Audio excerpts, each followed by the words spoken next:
So guys, yung puntahan ko yung ang playa namin na F1 Galaxy din.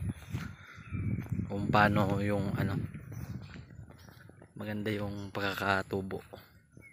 Yan.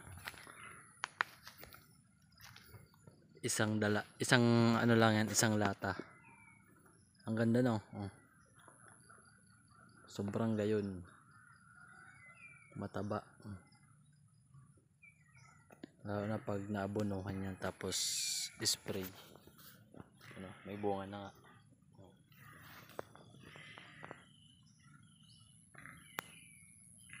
Mga 15 days o 1 month mag-harvest na to. Ganda, di ba?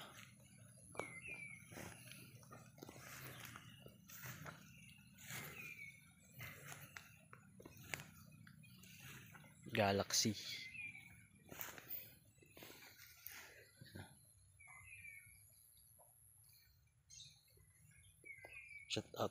Shout out sa mga farmer dyan, mga ka-agri, mga nagtatanim ng gulay. Shout out dito sa sa Bicol region 5, Bicol region.